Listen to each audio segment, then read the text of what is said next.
ఇది వచ్చి actually gobar gas, biogas. దీంట్లో మనకి రోజువారీ సరిపడా రోజుకి సరిపోయే గ్యాస్ అయితే మనము ఉత్పత్తి చేసుకోవచ్చు. ఇక్కడ దీంట్లో కన్నా మనము పేడ కలిపితే అక్కడ హోల్ ఉంటుంది లోపల. ఆ హోల్లో నుంచి ఇక్కడ మధ్యలో ఒక బౌల్ లాగా ఉంటుంది. దీంట్లో 2 feet గ్యాప్ ఉంటుంది. 2 feet గ్యాప్ ఉన్నప్పుడు అక్కడ గ్యాస్ ఫామ్ అవుతుంది. ఆ ఫామ్ అయిన గ్యాస్ మనకి రోజువారీ వంటలకి వాటికి యూస్ అవుతుంది. వేస్ట్ అయితే ఇక్కడ బయట వచ్చేస్తుంది.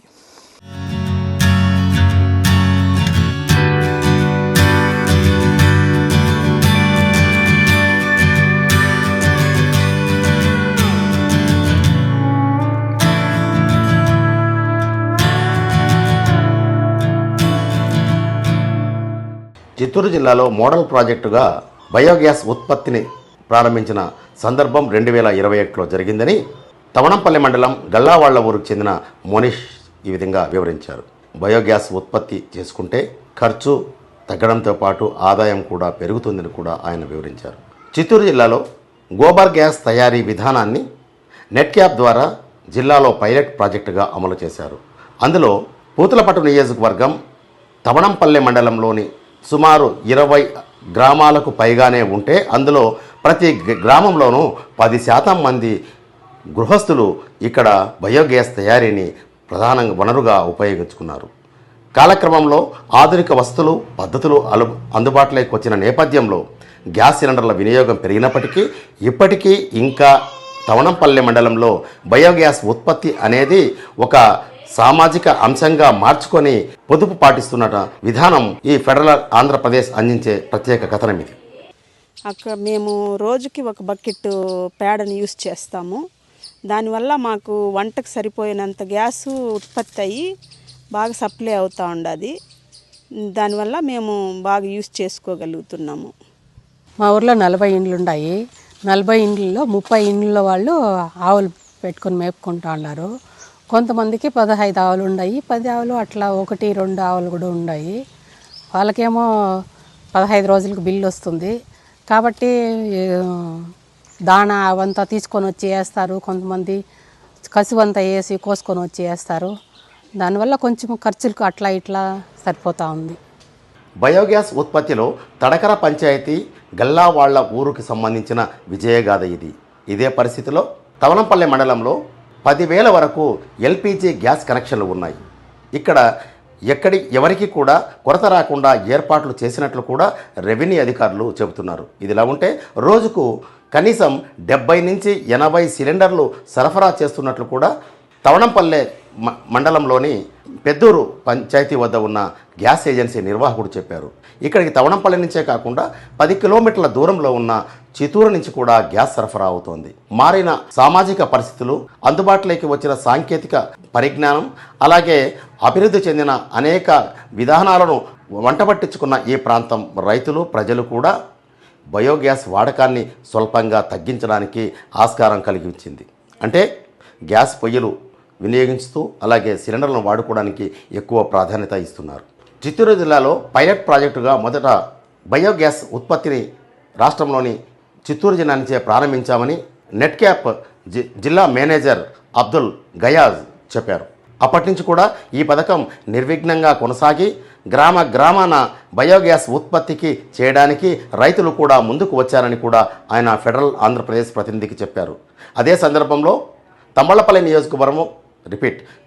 నియోజకవర్గం కురబలకోట వద్ద కూడా ఓ గ్రామాన్ని పొగరహిత గ్రామంగా తీర్చిదిద్ది సోలార్ ఎనర్జీని, స్టవ్లను అందుబాటులోకి తీసుకొచ్చిన విధానాన్ని కూడా ఆయన వివరించారు. 2022 తర్వాత బయోగ్యాస్ ఉత్పత్తి తయారీకి సంబంధించి సబ్సిడీలు రావడం లేదని, ఈ పథకం అంతటితో ఆగిందని ఆయన చెప్పారు. ప్రస్తుతం రాష్ట్ర ప్రభుత్వం ప్రత్యేకంగా రూఫ్ టాప్ పైన సోలార్ ఎనర్జీ ప్లాంట్లు అమర్చుకోవడానికి ప్రత్యేకంగా శ్రద్ధ తీసుకుంటోంది. ఈ కార్యక్రమాన్ని కూడా ముఖ్యమంత్రి చంద్రబాబు నాయుడు సహజ సిద్ధంగానే కుప్పం నుంచి ఈ కార్యక్రమాన్ని ప్రయోగాత్మకంగా భావించారు. అక్కడ ప్రారంభమైన ఈ కార్యక్రమం రాష్ట్రమంతా విస్తరించడానికి టిట్కో గృహాల వద్ద కొత్తగా నిర్మించే ఇళ్లపైన కూడా రూఫ్ టాప్ పైన సోలార్ ఎనర్జీ ప్లాంట్లు ఏర్పాటు చేయడానికి చర్యలు తీసుకోవాలని కూడా ఆదేశించారు. అంటే మనం ఇక్కడ ఒకటి గమనించాలి. చిత్తూరు జిల్లా అంటే పడమటి తాలూకాలనే కాదు, జిల్లా మొత్తం మీద పాడి పశువుల పైన వ్యవసాయ ఆధారితంగా జీవించే గ్రామాలలో రైతులు బయోగ్యాస్ తయారీకి అత్యధిక ప్రాధాన్యత ఇచ్చారు. ఇప్పుడు కూడా అనేక పథకాలతో పాటు బయోగ్యాస్ పథకాన్ని కూడా మళ్లీ పునరుద్ధరించడానికి అవసరమైన అనుమతిని ఇవ్వాలని కేంద్ర ప్రభుత్వానికి లేఖ రాసినట్టు చిత్తూరు జిల్లా నెట్క్యాప్ మేనేజర్ అబ్దుల్ గయాద్ చెప్పారు. ఈ విషయంపైన తవణంపల్లెలోనే గతంలో బయోగ్యాస్ తయారీకి సంబంధించి నాయుడు అనే వ్యక్తి మాట్లాడుతూ 5-10 ఏళ్ల కిందట పెద్ద సంఖ్యలో గ్యాస్ వినియోగాన్ని ఉపయోగించారు, అంటే బయోగ్యాస్ తయారీని. రాను రాను కాలంలో వచ్చిన మార్పుల వల్ల గ్యాస్ సిలిండర్ల వైపు ఆకర్షితులయ్యారని చెబుతున్నారు. 30 ఏళ్ళ ముందు బయోగ్యాస్ వాడుతున్నాం మేము కూడా. పెద్దది ఫస్ట్ అప్పుడు గవర్నమెంట్ ఇస్తాను. వ్యవసాయం ఎక్కువగా ఉన్నది, ఎక్కువ బెల్లం ఫస్ట్ ఫేమస్. అరగుండ బెల్లం అంటే ఫేమస్. మళ్ళీ పశువులు కోళ్ళు మొత్తం దాని మీదనే ఆధారపడి ఉన్నారు ఇప్పుడు. పశువులు కోళ్ళు ఇప్పటికి ఎన్ని పల్లెల్లో బయోగ్యాస్ తగ్గిపోయింది చాలా, ఒక 10% కూడా లేదు ఇప్పుడు. రీజన్ అంటే అది కలిపేది అవి కొంచెం శ్రమతో కూడిన పని కదా, దానివల్ల అది. ఇదొక ఆసక్తికరమైన అంశం. 4 తట్టల పేడ, 2 బకెట్ల నీరు, ఈ మిశ్రమంతో కలిపి తొట్టిలో పోస్తే ఒక రోజుకు సరిపడా బయోగ్యాస్ను ఉత్పత్తి చేసుకొని ఇంటిల్లపాది వంటకాలు సిద్ధం చేసుకోవచ్చని చెప్పి టీపుత్తూరుకు సమీపంలోని లవకుమార్ అనే గ్రాడ్యుయేట్ చెబుతున్నారు. పట్టభద్రుడైనప్పటికీ గ్రామంలోనే ఉంటూ వ్యవసాయాన్ని సాగిస్తూ బయోగ్యాస్ తయారీకి అవసరమైన పేడ కలపడం, తొట్టెలో పోయడం వంటి కార్యక్రమాలను కూడా నిర్వహిస్తున్నట్లు లవకుమార్ వివరించారు. ఒక 4-5 మంది ఫ్యామిలీకి బయోగ్యాస్ అనేది సరిపోతుంది. 10 ఇయర్స్కి ఒకసారి మొత్తం క్లీన్ చేసి మళ్ళీ రీఫిల్ చేయాలి. రోజు ఒక 3 ఆవుల పేడ విత్ 4 బిందెల నీళ్ళతో కలిపి రోజు పుష్ చేసినామంటే మన ఫ్యామిలీకి అనేది బయోగ్యాస్ సరిపోతుంది. మొత్తం స్టార్టింగ్ కుకింగ్ కాడ నుంచి ఈవినింగ్ దాకా 4 or 5 మెంబర్స్ వస్తే కూడా ఎల్పిజి అవసరం లేదు, బయోగ్యాస్ సరిపోతుంది సార్. విత్ అడిషనల్ కూలోలో ఒక 10 మంది వాడు వస్తేనే ఎల్పిజి యూసింగ్, లేదంటే బయోగ్యాసే విత్ టీ కాడ నుంచి మొత్తం టిఫిన్, ఆఫ్టర్నూన్, ఈవినింగ్ మొత్తం సరిపోతుంది. ఆయన భార్య సుధా మాట్లాడుతూ ఫెడరల్ ఆంధ్రప్రదేశ్ ప్రతినిధులను వారి ఇంటిలోకి తీసుకుని వెళ్లారు. బయోగ్యాస్ తయారీ ద్వారా ఉదయం, మధ్యాహ్నం, రాత్రి ఇంటికి సరిపడా ఆహార వస్తువులను తయారు చేసుకోవడానికి ఈ గ్యాస్నే వినియోగిస్తున్నాం. అంతేకాదు కూలీలు కూడా ఎక్కువ మంది వస్తే ఒక 5 మందికి అదనంగా కూడా వంటకాలు సిద్ధం చేయడానికి గ్యాస్ ఉత్పత్తి జరుగుతోంది. ఇప్పటికీ మా గ్రామంలో కొంతమంది గ్యాస్ బయో ప్లాంట్లను మూసివేశారు, అంటే తొట్టెలు, ఇతర పరికరాలన్నీ సిద్ధంగా ఉన్నాయి.